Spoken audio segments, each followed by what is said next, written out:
the dean of men at our high school program, like he said some statements about like how the kids were affected by their parents, or like if they felt like they could relate to how the parents were treating them. And then so some people, they went up alone, and it was things kind of like where the parents made them feel worthless or not needed. And when I saw that, this really broke my heart.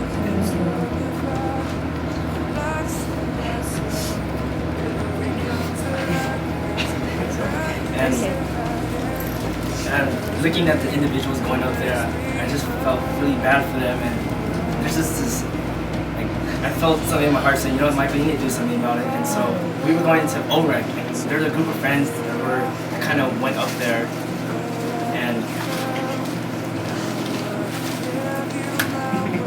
it's alright. And I tried to, like, since I didn't like playing, I kind of ignored it, but they were like a magnet where as I went farther and farther away from them, my heart kind of just kept holding me back from just kind of getting farther. And at one point I turned around and I ran to the group of friends. I just asked if I can pray for them. And I just felt like God was just really working that way, where He made me step out of my comfort zone, and I was able to comfort my friends and just tell them, you know what, God will always love you, and that despite what your parents feel, or if they make you feel worthless or anything, you always have God by your side. And that's something, actually, I'm really glad I was able to experience, because it was something I've really never done before.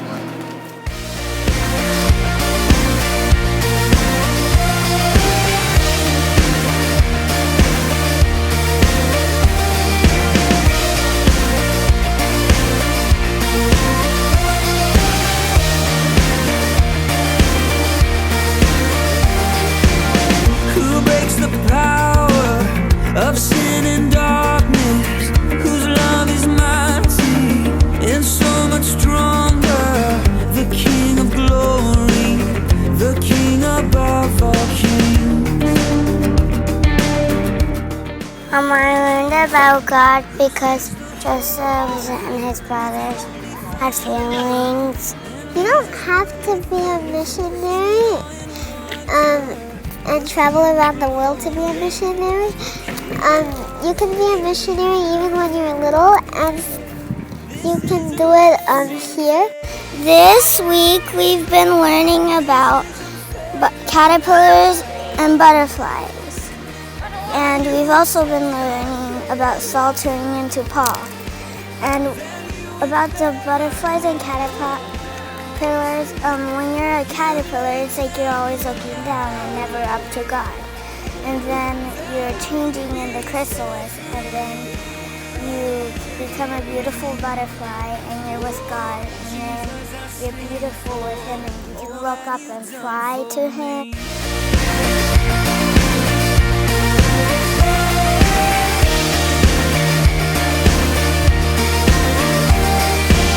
Who brings our chaos back into order?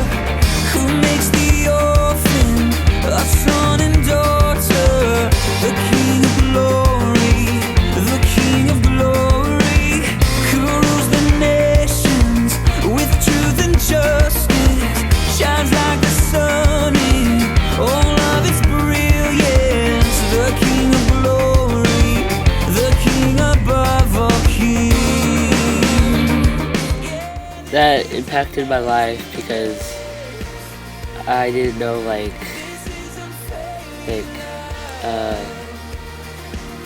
what was good in my life, and now I see that God has given us many different things to do in life. Okay, this camp I learned pretty much just how important community is, to have people from my youth group and the whole church, because you could pretty much go through your faith by yourself, but it's so much easier to have everybody supporting you.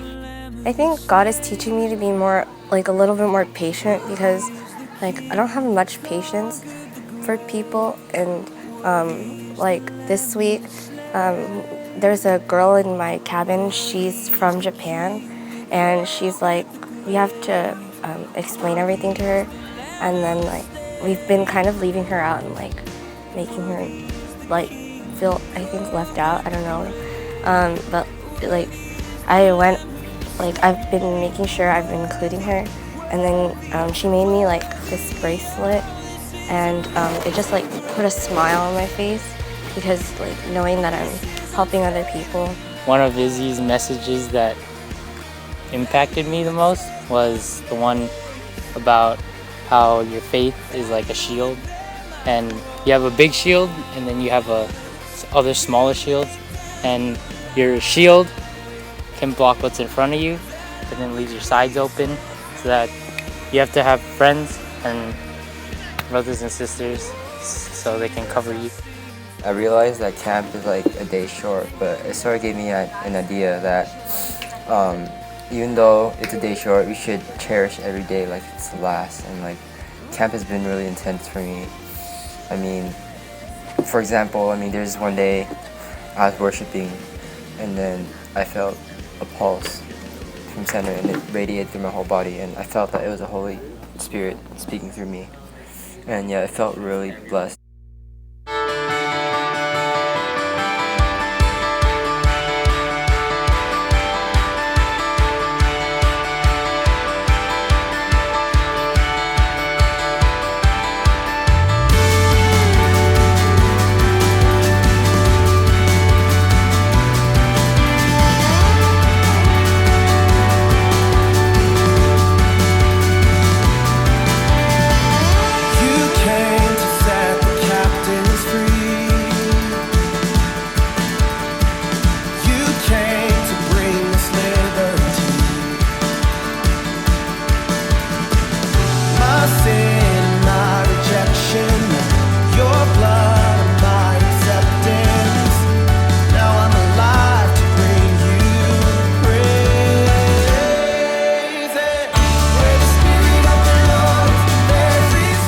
Something that has really impacted me at camp was during a night of worship, our speaker Izzy, he mentioned something, or he said something, how he said that he loves PCJC because our camp really says family, and he said he saw that while we were worshiping, and that really hit me because it reminded me that I have other family besides my family.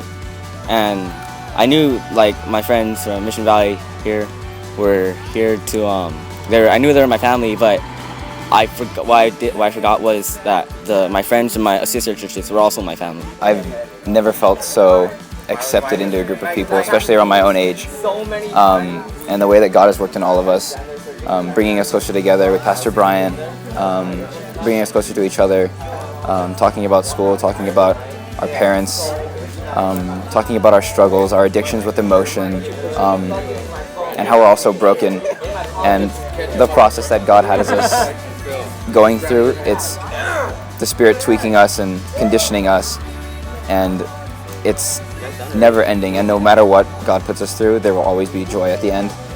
And I'm so appreciative and so grateful for all the adults, the high school students, Genesis, because this has by far been the best week of my life, and I could not be more appreciative of it.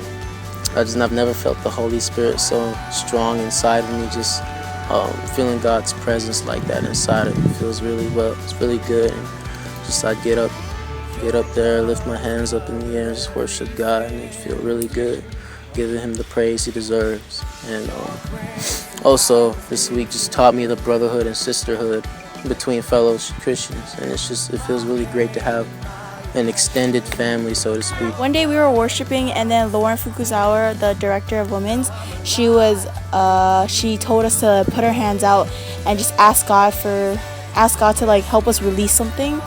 And in my mind, I heard God telling me these two words. He told me guilt and forgiveness. And then for many years now, like I've fought with my family a lot, and like our conversations would either end in like it would end without, like, for us not talking for like 2 weeks, or not even 2 weeks, like 2 days or something, but like it would end up like unfinished sort of. And I held that guilt in because like I didn't want that kind of relationship with my family, but it still happens like that. And then God told me forgiveness, to be like, I need to forgive my parents for all the arguments that we have, and I need to ask their forgiveness because of the way I acted to them that caused them with all these angers.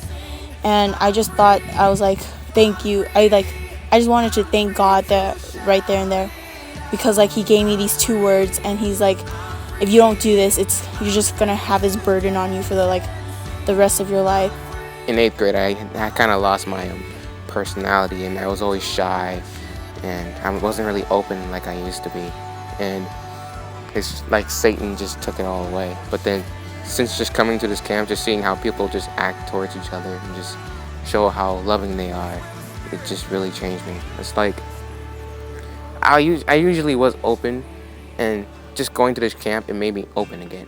I feel like I got my personality back because of this camp. Before, I was kind of like, was pushed away from God, and I felt like he wasn't really there for me.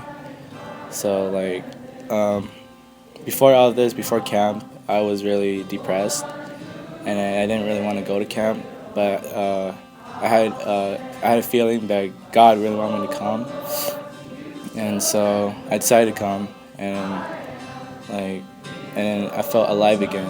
Like he's been impacting me a lot now.